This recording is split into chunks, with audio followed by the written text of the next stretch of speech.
नमस्ते। चलिए आज एक सफर पर चलते हैं, एक ऐसी दुनिया में जो प्राचीन काल की सबसे बड़ी और सबसे रहस्यमय सभ्यताओं में से एक थी। सोचिए, एक ऐसी दुनिया जो हजारों साल तक इतिहास में कहीं दबी रही, किसी को पता ही नहीं था। हम बात कर रहे हैं कोई 4,500 साल पहले की। जरा सोच कर देखिए कितना लंबा वक्त होता है ये। जब ये सभ्यता अपने चरम पर थी ना, तब मिस्र के वो मशहूर पिरामिड भी बस बन ही रहे थे। और यही हमारे आज के सफर का सबसे बड़ा सवाल है। आखिर कैसे कैसे लाखों लोगों की एक पूरी की पूरी सिविलाइजेशन इतिहास से ऐसे गायब हो गई कि उसका नाम तक किसी को याद नहीं रहा। ये किसी जासूसी कहानी से कम नहीं है ना? और आज हम इसी गुत्थी को सुलझाने की कोशिश करेंगे। तो चलिए इस रहस्य की परतें खोलना शुरू करते हैं। इसकी कहानी शुरू होती है आज के ज़माने में इसकी खोज से। और मज़े की बात यह है कि ये खोज भी एक इत्तेफाक ही थी। देखिए, बात है 1850 के दशक की। ब्रिटिश इंजीनियर रेलवे लाइन बिछा रहे थे और तभी उन्हें कुछ अजीब से ईंटों के टीले मिले। उन्हें तो जरा भी अंदाजा नहीं था कि वो किस ऐतिहासिक खजाने के ऊपर बैठे हैं। फिर काफी सालों बाद 1920 के दशक में हड़प्पा में सही तरीके से खुदाई शुरू हुई। और बस फिर क्या था, 1922 में मोहनजोदाड़ो जैसा विशाल शहर मिल गया। और 1924 आते आते तो पूरी दुनिया को पता चल गया कि अरे वाह, मिस्र और मेसोपोटामिया जैसी ही एक और महान खोई हुई सभ्यता भी थी। मतलब एक पूरा का पूरा साम्राज्य जो सबके सामने था, पर किसी को नजर ही नहीं आ रहा था। ये खोज इतनी बड़ी थी कि सब हैरान रह गए। अरे ये कोई छोटा मोटा गांव नहीं था, ये एक बहुत बड़ा, बहुत ही विकसित समाज था जिसके बारे में मॉडर्न हिस्ट्री को कुछ भी नहीं पता था। तो सवाल ये उठता है कि ये समाज था कैसा? क्या सबूत है हमारे पास? इसका जवाब छिपा है उनके शहरों की बनावट में। एक ऐसी बनावट जो आज भी हमें सोचने पे मजबूर कर देती है। सुनिए, ये सिर्फ शहर नहीं थे, ये प्रॉपर मास्टर प्लान शहर थे। और बस यही एक बात उन्हें उस जमाने की बाकी सभ्यताओं से एकदम अलग खड़ा कर देती है। जरा इनकी खासियतें तो देखें। सड़कें एकदम सीधी, ग्रिड की तरह, पूरे शहर में फैला हुआ ड्रेनेज और सीवर सिस्टम। सोचिए, घर भी एक ही साइज की पक्की ईंटों से बने थे, कई कई मंजिला ऊंचे।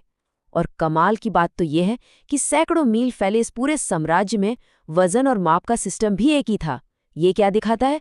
जबरदस्त ऑर्गेनाइजेशन और कमाल की इंजीनियरिंग। जैसा कि एक आर्कियोलॉजिस्ट ने कहा भी है कि भाई, इस लेवल की प्लानिंग तो हैरान कर देने वाली है। ये इशारा करती है कि कोई बहुत ही पावरफुल सेंट्रलाइज्ड अथॉरिटी रही होगी जो इतने बड़े पैमाने पर ये सारे काम करवा सकती थी। तो सवाल वही है, आखिर कौन था वो जो ये सब कंट्रोल कर रहा था? तो ये तो हुई वो बातें जो हम जानते हैं, लेकिन अब बात करते हैं उस सबसे बड़े रहस्य की, जिसकी वजह से ये पूरी की पूरी सभ्यता आज भी खामोश है। और वो रहस्य है सिंधु लिपि।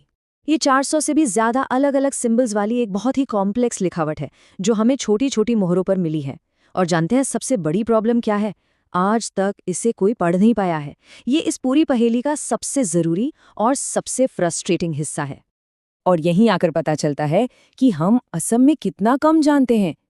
देखिए, हमें जो चीज़ें मिली हैं उनसे ये तो साफ है कि वो बहुत काबिल व्यापारी थे, कुम्हार थे, बिल्डर थे।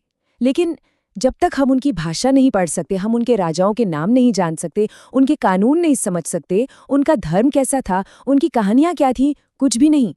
तो बिना उनके शब्दों के, बिना उनकी आवाज़ के, सिंधु घाटी के ये लोग आखिर थे कौन? ये एक ऐसा सवाल है जो हमें ये एहसास दिलाता है कि हम इतिहास के एक पूरे चैप्टर को सुन ही नहीं पाए हैं। और अब हम पहुंचते हैं इस कहानी के आखिरी और सबसे गहरे पड़ाव पर, इस महान सभ्यता का अंत और उसका हमेशा के लिए गायब हो जाना। तो आखिर हुआ क्या था इनके साथ? देखिए, इसका कोई एक सीधा सा जवाब नहीं है। कई थ्योरीज हैं। कुछ कहते हैं कि बाहर से हमला हुआ, कुछ का मानना है कि क्लाइमेट चेंज हुआ, मॉनसून बदल गया, नदियां सूख गईं। और एक थ्योरी ये भी है कि शायद उनका ट्रेड और सिस्टम ही अंदर से ढह गया। और मजे की बात यह है कि हर थ्योरी के लिए कुछ सबूत हैं और कुछ सबूत उसके खिलाफ भी हैं, जो इस रहस्य को और उलझा देते हैं। तो कुल मिलाकर बात यह है कि आखिरी फैसला अभी हुआ नहीं है। इस गुमशुदा सभ्यता का केस, आप कह सकते हैं, आज भी खुला है। ये हिस्टोरियंस और आर्कियोलॉजिस्ट के लिए एक बहुत बड़ी पहेली बनी हुई है। तो आखिर में हुआ ये कि ईंटों से बने उनके शानदार शहर धूल में मिल गए और उनकी लिखावट वो हमेशा के लिए खामोश हो गई। एक पूरी दुनिया जो अपनी कहानी सुनाए बिना ही कहीं खो गई। और ये सब हमें एक बहुत गहरे सवाल के साथ छोड़ जाता है।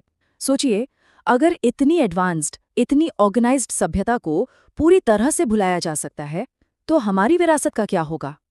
क्या आने वाला वक्त हमें याद रखेगा?